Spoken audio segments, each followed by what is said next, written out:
Selamünaleyküm aziz yurttaşlar, benim abonaçılarım, benim patviçiklerim. Buna yağı Dilşat'ın dükkanının adresini tushuntiringlar degan. Bu yoqdan bana siyaqdan kelesen Ishimjiran yolda yazıp qo'yibdi. Moyka debdi yine Xadijaxon mini marketi deb. Deb aylantirsam, bu yoqqa qarasang Ishimjironga ketasan, ketmay yaptım bo'yinda. Mana dükkanımız şu. Xadijaxon mini market degan. Bugün dükkanımız tam acayip bir işe tushib ketdi. Qaraz acayip bir işe tushib ketdi.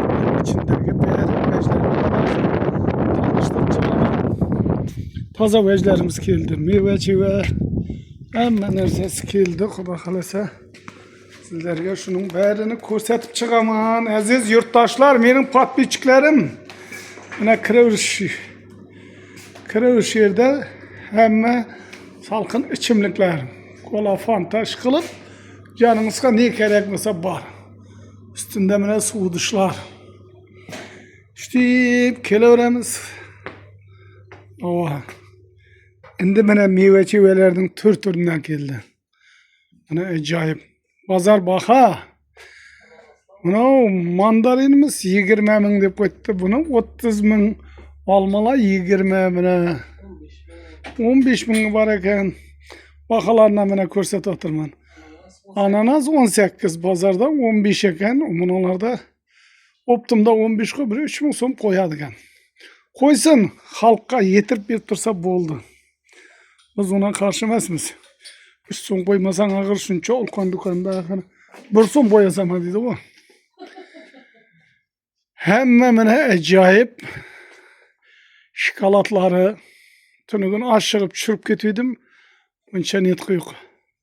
30 mingdan ana hammasining baholari yozilib turibdi. Bolalar uchun mashinalar. O'zimizning mashinalar uchun rolning chexollari. Manakay. Aziz yurtdoshlar, mening obunachilarim, kelaverasizlar. Dükkanımız to'ldi, hamma narsaga to'ldi. Televizorga kabel kerakmi? Buna bumagalari. Ishqilib ne deymiz? Gullan bozorina qaraganda shu yerda bor va bu yerda da bor. Sizlarni ya boshqa mamlakatmi deb aytgan ekansizlar. Shu Gullan rayonining kolxozindagi do'kon bu. Bilasizlar aziz yurtdoshlar.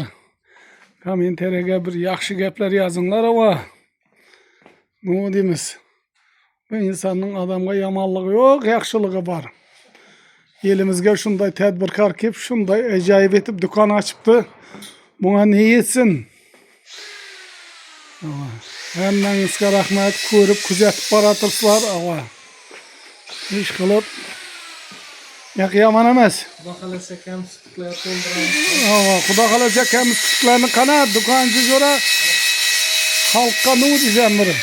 Podpischiklarga ne diyeceğim? Kelavering desam ha. Xudo xolasa bir kunga ochamiz. Açılış marosimi bo'ladi. Shu bir kelaverasizlar, yana ukamiz ishni boshladi. Bor yili hamma bor. Qilib aytgan vaziyat top beradi. Bir kunga Xudo xolasa sizlarni kutib qolamiz. Hamisha sizlarga yangi kunda yangi videolar chiqarib boramiz. Biz Xudo xolasa shu yerda xizmatda. Rahmat, e'tiborlaringiz uchun sizlarni kutamiz. Kelaverasizlar.